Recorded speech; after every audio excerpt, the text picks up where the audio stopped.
In the midst of December 2023, an online sensation erupted over a dance performance by an employee hailing from the renowned Chinese restaurant, Halted Hot Pot. Within the competitive landscape of the restaurant business, proprietors find themselves wrestling with the daunting task of attracting patrons. Even the most vibrant melodies fall short in masking the palpable exhaustion and helplessness experienced by employees.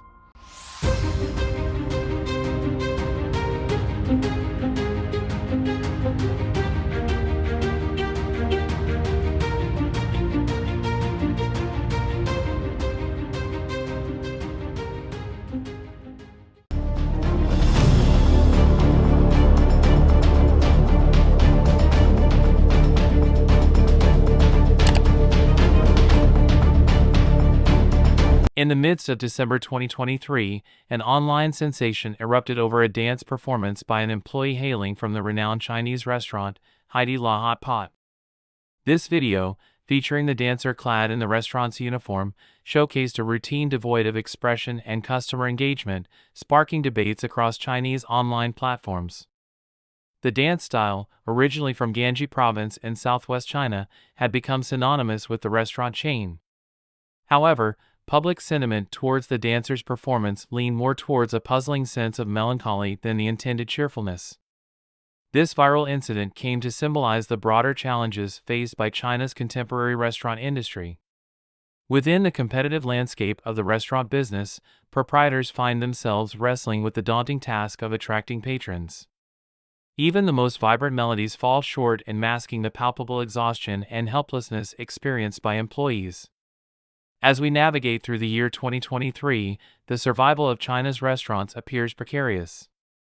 A wave of closures seems to sweep across the landscape. Hot pot establishments are shuttering, dessert venues are calling it quits, Japanese buffets are fading away, dumpling joints are closing shop, and barbecue restaurants are succumbing to the economic strain. The question lingers: has the time for restaurant owners to lament their fate arrived too late? As the aftermath of the prolonged epidemic and strict CCP control continues to reverberate, the catering industry remains ensnared in profound challenges. Despite the lifting of the lockdown at the end of 2022, overall recovery remains elusive, with the restaurant sector bearing the brunt of the hardships. Official Chinese statistics for the first half of 2023 paint a stark picture, with 460,000 enterprises shutting down and 3.1 million personal businesses being deregistered. Notably, 373,000 restaurants nationwide have been forced to close their doors, including 880,000 milk tea businesses, 120,000 express snack ventures, and 12,000 hot pot establishments. With the nation's economic downturn persisting in the latter half of 2023, projections hint at the closure of over 600,000 restaurants by year-end. However, it's essential to scrutinize these official figures, as optimism tends to color China's reports. Data from Kchacha shows that from January to October this year, the cumulative newly registered number of catering establishments nationwide reached 3,501,000 new restaurants, an increase of 374,000 compared to the same period last year. In 2022, a cumulative 1,056,000 restaurants shut down during this timeframe. Chinese media reports underscore the crisis faced by several renowned restaurant chains, indicating a turbulent phase for the industry. For instance, the renowned Hot Pot Eatery, which, despite its fame, now finds itself restricted to only 2 operational outlets in Shenzhen, a prominent first-tier city in China. The once thriving Pacific Coffee Company, a beverage giant, faced the unfortunate reality of shuttering multiple establishments in Guangzhou, grappling with the distressing trend of store closures. Meanwhile, the highly esteemed Christine, a leading player in China's bakery sector, is burdened with a staggering debt of 57 million yuan, approximately $8 million in AAR, leading to the abandonment of its headquarters. In a similar tale of financial turmoil, a fledgling bakery brand witnessed the collapse of its capital chain, resulting in a complete halt to all production activities. The iconic Shun, hailed as a dessert king for a generation of Chinese, faced a somber fate as it bid farewell to all its Shenzhen outlets, with only a handful remaining scattered nationally. This narrative paints a vivid picture of the challenging landscape within the culinary and beverage industry, underscoring the pervasive impact of economic hardships on even the most iconic brands. Why are so many restaurants closing down even though the epidemic restrictions were removed? The conversation between this Chinese businessman and his friends over a meal may shed some light on it. I think the level of consumption will now drop from month to month. Before the epidemic control was lifted, I still thought that after the restrictions were removed, China's economy would be consumer-driven. That is, an economy driven by the market. But today, it has completely become an economy driven by war preparations, and everything is to prepare for war. If it is battle-driven, it means that first of all, the process of urbanization will come to an end, and it will even go backward because in China, urbanization is already 70%. The economy in the south will shrink gradually, and heavy industry in the north will rise. If you go to Xi'an, you can see that its economy is probably the best in the entire country because it has heavy industry resources, and all aspects are tilting towards the north. In Guangdong province, the economy is mainly driven by people's livelihood. It falls into the category of light industry, including many factories that have been converted into military industries. This includes the workshops of some companies that have already been converted into military facilities. So obviously, we sense that the domestic needs aren't going to cut it. Consider this perspective from a local entrepreneur who, much like many others, anticipated a swift recovery for China's economy following the easing of pandemic restrictions in late 2022. However, the unforeseen reality since 2023 has plunged China into a deflationary state marked by sluggish domestic demand and feeble external market conditions. This economic downturn has triggered a domino effect, leading to numerous business closures and substantial layoffs. Illustrating the severity of the situation, the statistics on foreclosed homes are staggering. In 2019, China recorded 7,000 foreclosed homes for the entire year, but the figure skyrocketed to over 2 million in 2022. Each foreclosed home represents a fractured family, emblematic of the broader economic distress. Even industry giants like Alibaba find themselves contemplating drastic measures, with plans to potentially lay off 60,000 employees, constituting 30% of their workforce. This tech hub, once hailed as the future of innovation, has witnessed a sharp decline in housing prices from 80,000 renminbi per square meter to a mere 30,000 renminbi per square meter within a year. The industrial park, once bustling with restaurants, now resembles a ghost town. The recent wave of layoffs, starting with a massive cut of 16,000 employees in June 2023 at Alibaba, is expected to intensify, affecting 30% of the workforce. Notably, the brunt of these job losses is borne by those earning between US $70,000 to US $140,000 annually. This demographic, accustomed to a steady income, invested in homes and cars, supported by mortgages and car loans. However, the abrupt loss of jobs leaves them grappling with the imminent threat of foreclosures. Nevertheless, what caught everyone off guard was the dampening impact on China's foreign trade sector, precipitating the closure of numerous enterprises and factories, particularly in the vital manufacturing hubs of the Pearl River and Yangtze River deltas. Enterprises across the spectrum, spanning large corporations to medium and small businesses, find themselves unable to reclaim their pre-pandemic operational status. This underscores a fundamental shift in the global landscape that the planned economy, characterized by CCP principles, struggles to navigate. Consequently, throughout the entirety of 2023, China's economy has persistently dwindled, showing no discernible signs of recovery. The repercussions of this downturn are reverberating beyond the traditional vulnerable sectors, permeating from the lower strata to the middle and upper middle classes. An insightful entrepreneur points to Dongguan in Guangdong province as a microcosm of this economic shift. Dongguan, once a symbol that a traffic jam there could disrupt the world's supply chain, now paints a different picture. Trucks, which used to be the lifeline of commerce, have become a rare sight. Surprisingly, in Europe and the US, there is a newfound resilience as businesses adapt to operating without relying on China in the supply chain. China, often hailed as the world's factory, finds itself at an economic impasse akin to the predicament faced by a restaurant prepared for Shenzhen but left with no foreign demand. The narrative has shifted, and now, it is the local populace frequenting such establishments, emblematic of the economic cul-de-sac the nation has entered. In the service industry, restaurants serve as immediate indicators of economic recession. Businesses like milk tea shops, express snack outlets, and hot pot restaurants thrive when the economy is robust, but now, with dwindling spending power, they too grapple with the harsh realities of an economic downturn. More and more Chinese citizens perceive the challenge of making money in an environment where prosperity seems elusive. Compelled by circumstance, individuals find themselves tightening their purse strings, cutting back on non-essential expenses, and opting to prepare meals at home. Furthermore, the heightened competition and emergence of innovative business models in the food and beverage industry following the relaxation of epidemic controls in the first half of 2023 have rendered many traditional establishments obsolete.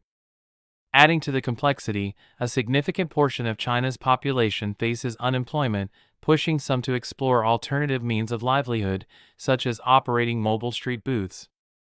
This shift in the market dynamic has forced retail stores and corporate catering services to either shut down or relocate, grappling with exorbitant rental costs. China's food and beverage sector grapples with a complex interplay of challenges, marked by supply chain bottlenecks and the relentless rise in operational costs. Globally, sourcing ingredients and raw materials faces increasing hurdles due to transportation and logistics constraints. Simultaneously, the soaring prices of raw materials exert immense financial strain on catering businesses, resulting in a substantial surge in overall operational costs. Navigating this intricate web of challenges has intensified the intricacies of F&B industry operations, leaving many establishments battling to stay afloat. A notable case in point is a Beijing-based restaurant chain that, despite expanding to 360 outlets, has strategically shifted its focus to selling box lunches priced at an astonishingly low yuan or $56. In the midst of industry-wide struggles, this establishment stands out as a solitary survivor, underscoring the paramount importance of effective cost control in the dynamic landscape of China's F&B industry. Eager to delve into the nuances of cost management, I look forward to engaging in a meaningful conversation with an industry luminary renowned for his unparalleled understanding of cost dynamics. This dialogue is not just an opportunity but a necessity, as the strategic imperative of minimizing costs takes precedence over all other considerations for the survival of our business. In a revelation by a financial media outlet in China during July 2022, the emergence of an 18-month death cycle theory in the food and beverage industry garnered attention. The research posited that over half of China's new F&B operators struggled to surpass this critical 18-month threshold. However, the rapidly evolving industry landscape has rendered this theory obsolete, with Chinese media now acknowledging that 18 months is an overly generous estimation for novice entrepreneurs venturing into the restaurant business in the first half of 2023. Many find themselves succumbing to challenges within an astonishingly short 3-month span, with some enduring for only half a year or contemplating closure within a mere 9 days. At the end of 2023, this blogger captured scenes from a mall located in Shanghai's urban area. Despite the surrounding real estate being priced over 120,000 yen per square meter, the mall was eerily deserted, raising questions about whether the physical economy has reached its darkest hour. Hi everyone, I just stepped out of the deserted Shanghai 818 Plaza, which spans several floors between Sherman Road and Meiling North Road. Wandering along the roughly 300-meter-long West Ning Road, I noticed that many shops are closed, which isn't just an isolated case. Let me tell you, this part of Ning Road is prime real estate. It's a traditional commercial street in Shanghai featuring West Ning Road Station serviced by Metro Lines 2, 12, and 13. What we see now are the street-facing shops of Zhongchang Building opposite 818 Plaza. One shop is lit up in broad daylight but completely empty. Despite being near the Metro Line 2 exit, these few shops have changed hands several times over the years, selling clothes, running a Starbucks, and have also been closed several times. Business seems tough. A blogger highlighted the dire state of Shanghai's physical economy this year, noting that 80% of business owners running hotels, restaurants, and supermarkets are operating at a loss or barely breaking even. Shot this video yesterday with my family in Shanghai, showcasing the once famous Qingda Plaza. I'm sure many of you know this place, but look at it now. This was around 6:30 p.m. yesterday. It should be a peak time with high foot traffic, but it's visibly deserted. I guess there were less than 300 customers or visitors in the entire mall. Many shops were closed, including during mealtimes when it's usually busy.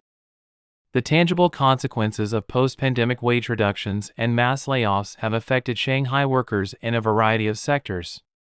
Industries that had previously planned significant growth have suddenly shelved ambitious hiring initiatives.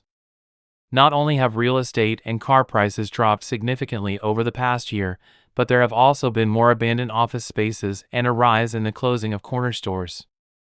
Mall shopping patterns highlight a stark division in consumer expenditure.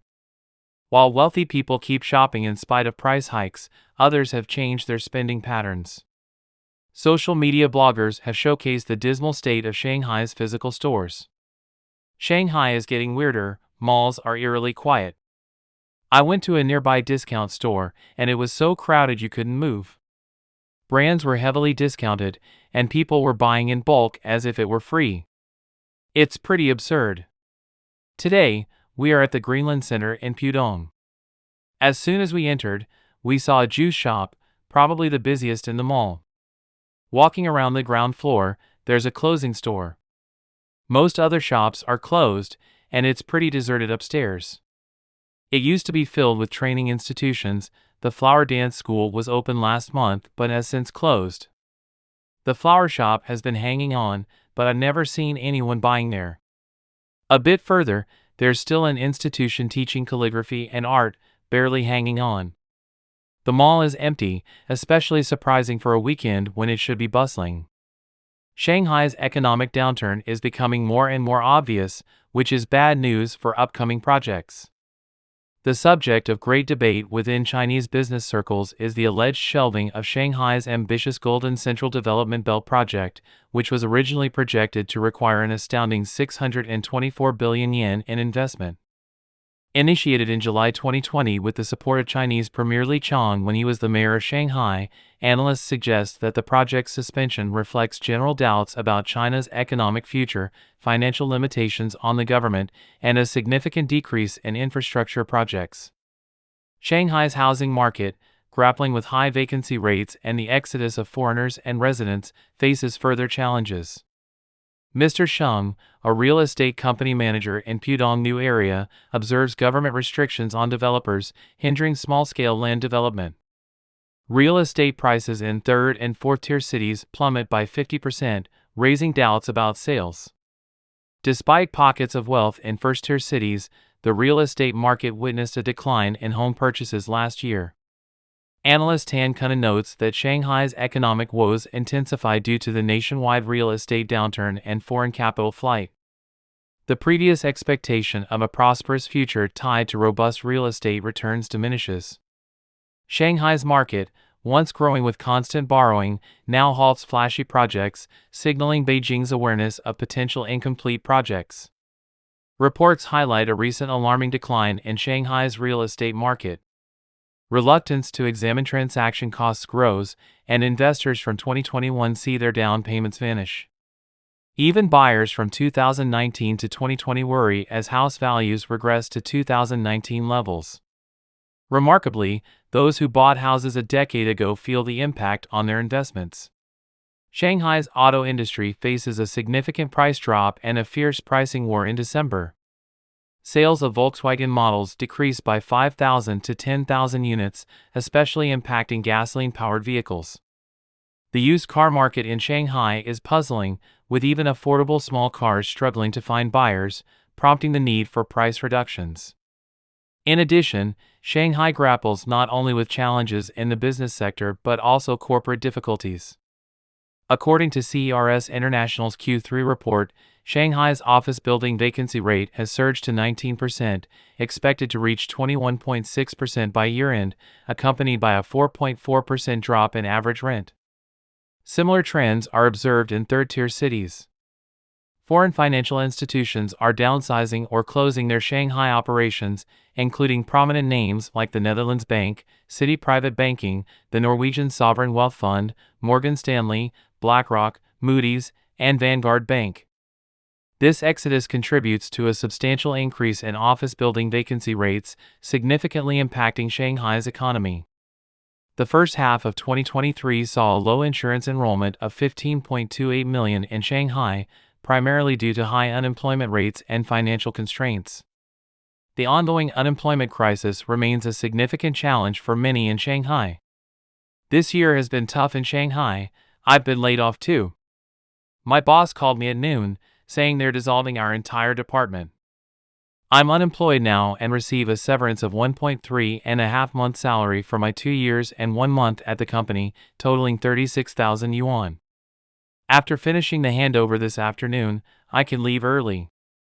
Although I knew about the layoffs, it was still a letdown when my turn came. Jobs are hard to find now. After work, I started packing up my rental place. Since it's hard to find a job before the new year, we plan to move back to my hometown, Taitung. Thinking about the monthly mortgage and family expenses makes me anxious.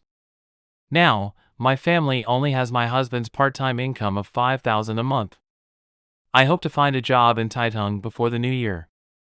Even if the salary is lower, it will be nice to spend some time with my kids each day. Amid a wave of layoffs and salary cuts for general job positions, even the traditionally stable public sector jobs are facing a crisis.